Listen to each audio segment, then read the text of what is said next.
Hi, and welcome to another episode of Connected Parenting. Very excited to have you here. So I thought today I would talk about baby play and limbic bonding.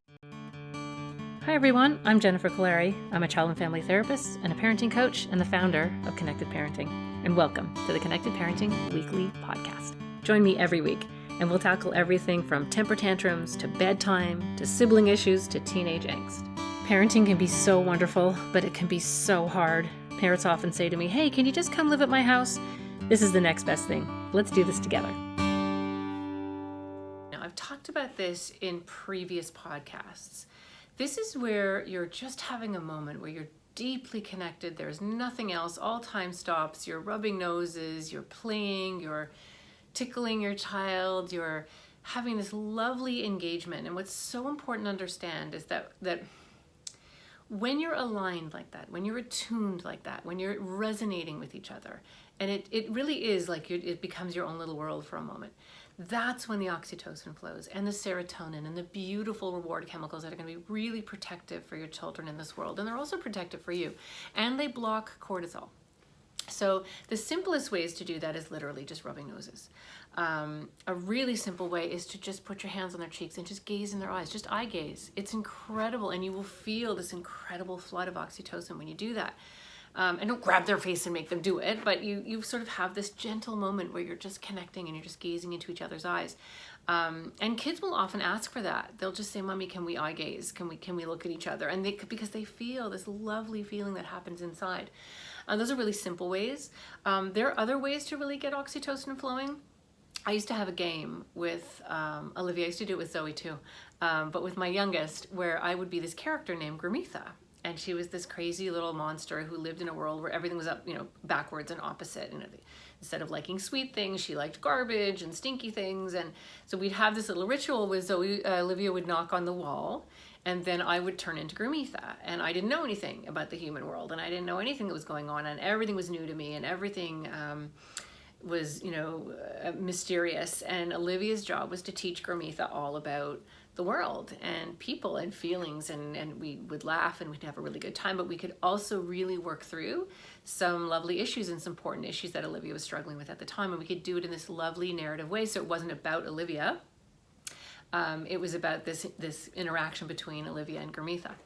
What was also neat is that every child, all of us, but children too, they have this inner wisdom. They just know, and you can see it when you're out in public and a child is misbehaving and they're, having a fit or screaming, yelling that they want something, and the parent gives it to them. Your child will go, oh, that mother should not have done that. Like, they know, they have this internal sense of wisdom and what's right and wrong in a situation. And it's really helping your kids to tune into that. So when Olivia would play this game with me with Gramitha would ask things that were like wrong, and is this okay, and is that okay? And Olivia had this beautiful, wise part of herself that would teach Gramitha what was right or wrong. And she was also very nurturing and very sweet with the character. So we had such a good time. We both got a blast of oxytocin. Olivia's 16. She's actually turning 16 in a couple days. And she still talks about Gramitha and how much fun we had doing that. So that's a lovely way. You can do it through stuffed animals. You can do it through storytelling. There are lots of ways to really have those connected conversations, those moments of resonance where you're both kind of perfectly lined up, that just feel lovely. And they really are medicine. They really are. There's nothing more powerful than this. And it's, sometimes we get bogged down about, oh, I don't know if I can do it, and that's weird, and I don't know if that's creative. And sometimes you'll have a kid going, what are you doing? That's for babies. And then you sort of mirror that and say, oh, you know what? I totally get it. Like, that just seemed like something that a much younger kid would want. I forget sometimes how old you are. You can absolutely recover and repair using the calm technique. But sometimes they'll just go for it, and often they will. They'll just love it. And they'll really have some fun with it. And it's a great way to really engage and to also do some teaching and have some lovely moments. We love teaching moments as parents. We are always teaching our kids things in situations. Kids can smell those teaching moments coming. They already start like, oh, here we go. So when you can do it through play, that's kids' natural medium. Kids don't usually come home from school and you say, how was your day? Well, I'll tell you, it all started with, no, they come home and they have a freak out, or they scream because they don't like what you give them for snack, or they won't hang their coat up when you ask them to. They will act out often. They will show you what's wrong instead of tell you what's wrong. And so if you can use this narrative technique where you're using play, you're using what's called psychodrama, so you're pretending to be other characters, or talking about other people or other children. Sometimes that's a great strategy. Oh, you know, I was talking to my friend today and her little girl had this problem today. What do you think? Like, you're the same age. What would your advice be? And then watch the wisdom that comes from your child, and you'll learn a lot about them. It's so good for their sense of self, for their self-esteem. So those are really important ways to have conversations. It doesn't always have to be straight face-to-face, because that usually kids tune that out pretty quickly. And our own agenda is so evident in those conversations that it just doesn't have the energy that you need it to have. Through straight baby play and bonding, though, it doesn't have to be about teaching. It can just be about joy. Just about joy. And I can't remember where I just told this story, but I remember Olivia was maybe about 6 or 7, and we were sitting at the dining room table, and she asked me, could we eat under the table? And my first instinct was to say, no, we have a table. That's ridiculous. Got crumbs on the carpet. Why would we do that? And then I thought, you know what? Let's do it. And we put a towel down under the dining room table, and we ate lunch under the table. It was free. It didn't cost anything. It didn't require any planning. There wasn't even extra cleanup. It was Olivia and I and our dog just sitting under the table. And she still talks about that. So sometimes just having these simple, lovely outside of the box moment where you just take yourself out of your normal routine and your normal way of handling things. Those are the things kids remember. And truthfully, it's not what you buy them. It's not the stuff you get for them. Those are the moments. Those are the times that they remember. The storytelling, the joy, the just kind of play, the breaking out and just being silly. And then sort of typical looking in the eyes, looking at baby books, looking at little sections of a baby book and remembering that and talking about it, watching a video, and you can actually do the baby play to the baby in the video. Oh my goodness, look at you, look how you look. And they'll get the oxytocin that way. They love to hear stories about when they're little. They absolutely love that.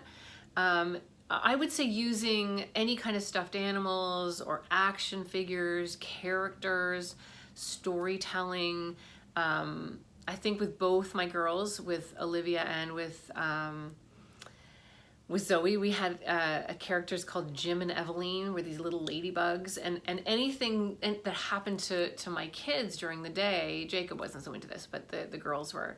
We would retell the story or tell a version of the story. Never be too obvious, but we would tell a version of the story through these little ladybug characters, and then we could have all kinds of safe, exploratory conversations around it because it didn't feel so personal anymore, because it was about these 2 little ladybugs instead of about them. Now they'll get to an age where it's not appropriate anymore and they don't like it. And so when that happens, you can use other kids. That's when you can say, oh, my daughter's 12, my good friend's daughter is 12, and this is what she's dealing with. And you can, make it an imaginary character, a composite, or real if it's actually real, or something you watched on TV or something you read, and use that to be generating the conversation and being the vehicle for you to discuss these things. Often watching TV shows or programs. I like Survivor for this reason. I like my families to have Survivor night, and sometimes they have a snack and whatever, and then they sit down and they watch Survivor, and it's through the characters, lying or cheating or I don't know, whatever it is that they're doing. You can have a whole would you have known that she was lying there? Look, I don't think I would have known. And do you see how bossy that person is? And he didn't notice that everybody else was annoyed. And you can have a whole rich conversation about human behavior and social skills without it always being about your kids. So it's about being a little bit creative, being willing to kind of put yourself out there. Find these crazy characters. I'll have another one where I talk about baby play too, because that's another time where you're sort of releasing that adrenaline. But it's bonding also, but it's a little bit different. These kinds of conversations and moments are really about alignment, right? So remember that we have only 2 emotions as human beings: love and fear.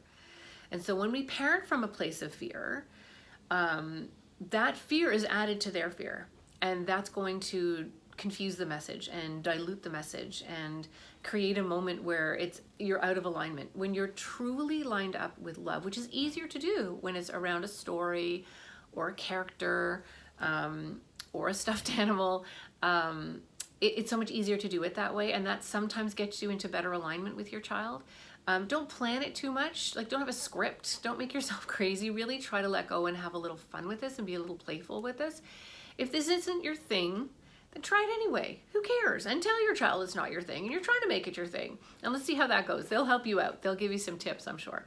So these are just ways to really find that connection, to release that oxytocin, to find that resonance where you're truly just in a moment. There's nothing else going on. You're just in this moment. You're not teaching anything. You're not trying to tell them anything. You're just present with them in this moment and exploring an issue without fear and without your agenda. And I think if you do that, you'll collect some really amazing memories with your kids. Hi, I'm Barrett Kaleri from Connected Parenting. I hope you enjoyed our podcast. And don't forget to check us out on the web at connectedparenting.com and like us and follow us on Facebook.